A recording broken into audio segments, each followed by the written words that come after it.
और देखिए, रिपब्लिक भारत के समिट में प्रधानमंत्री नरेंद्र मोदी ने अपने 75 दिनों के कामकाज का पूरा रिपोर्ट सौंपा और कहा कि पिछले 75 दिनों में हमने जो किया वो देश के लिए मील का पत्थर साबित होगा।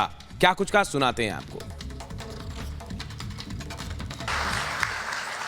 पिछले 75 दिन में देश में 7 नए एम्स का लोकार्पण हुआ है, 4 मेडिकल और nursing college, 6 national research lab शुरू हुई है, 3 IIM, 10 IIT, 5 NIT के परमानेंट कैंपस या उनसे जुड़ी सुविधाओं का शिलान्यास और लोकार्पण हुआ है, 3 IIIT, 2 ICR और 10 सेंट्रल इंस्टीट्यूट का शिलान्यास और लोकार्पण हुआ है। स्पेस इंफ्रास्ट्रक्चर से जुड़ी 1800 करोड़ रुपए की परियोजनाओं का लोकार्पण किया गया है। इन्हीं 75 दिनों में 55 पावर प्रोजेक्ट्स का उद्घाटन या शिलान्यास हुआ है। काकरा पार परमाणु ऊर्जा प्लांट के 2 नए रिएक्टर राष्ट्र को समर्पित किए गए हैं। कल्पकम में स्वदेशी फास्ट ब्रीडर रिएक्टर की कोर लोडिंग की शुरुआत हुई है और ये एक बहुत बड़ा रिवॉल्यूशनरी काम है। तेलंगाना में 1600 मेगावाट के थर्मल पावर प्लांट का लोकार्पण हुआ है। झारखंड में 1300 मेगावाट के थर्मल पावर प्लांट का लोकार्पण हुआ है।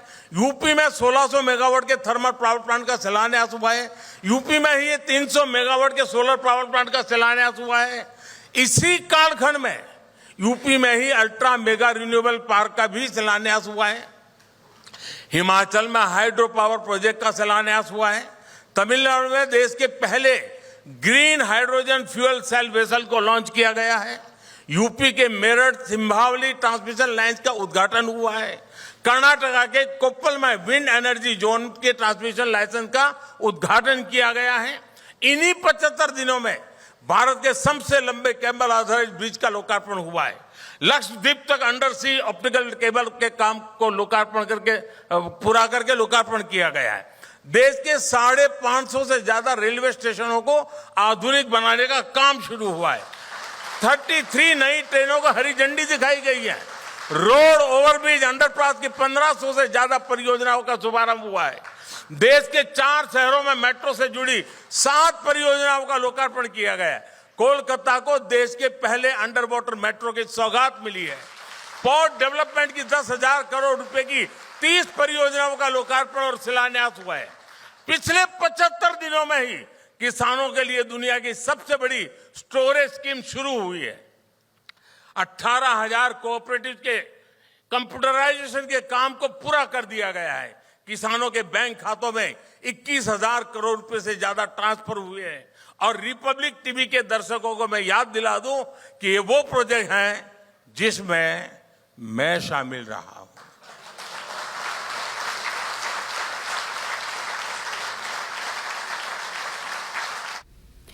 रिपब्लिक के मंच से जहां प्रधानमंत्री मोदी ने अपनी सरकार की उपलब्धियां गिनाई तो विपक्ष पर भी जोरदार हमला किया। प्रधानमंत्री मोदी ने कहा कि पिछले 70 सालों में सिर्फ स्लोगन के आधार पर चुनाव लड़ा गया था, लेकिन पिछले 10 सालों में लोगों ने सॉल्यूशन देखा है।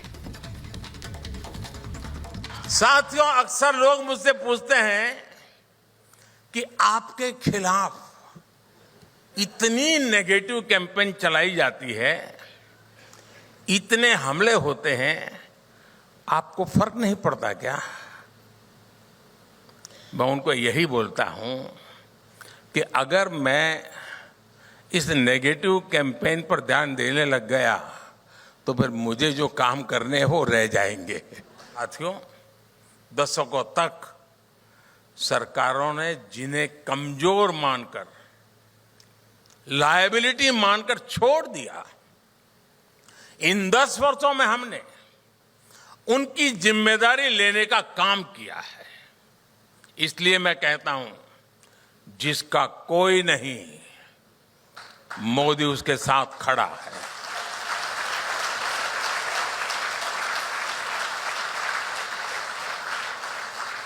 आप एस्पिरेशनल डिस्ट्रिक्ट का उदाहरण लीजिए।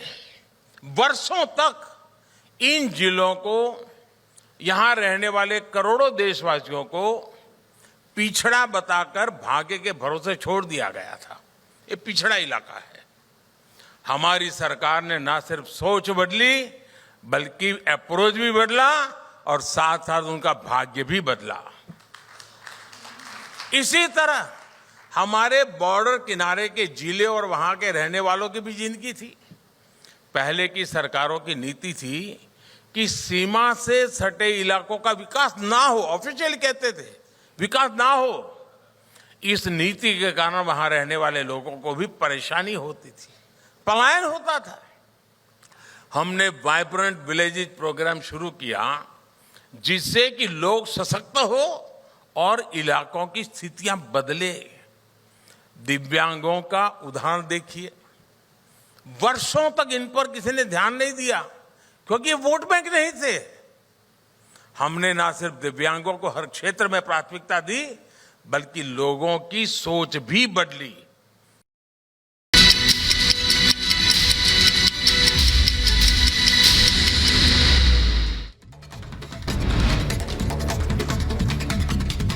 पश्चिम बंगाल में शिक्षक भर्ती घोटाला मामले पर ईडी का एक्शन। कोलकाता में पार्थ चैटर्जी की करीबी पर छापेमारी। आपको बता दें ये रेड अंजाम दी गई है। बेंगलुरु ब्लास्ट का संदिग्ध टोपी, चश्मा और मास्क पहने नजर आया। सीसीटीवी को देखकर बस के पीछे के दरवाजे से निकला था आरोपी।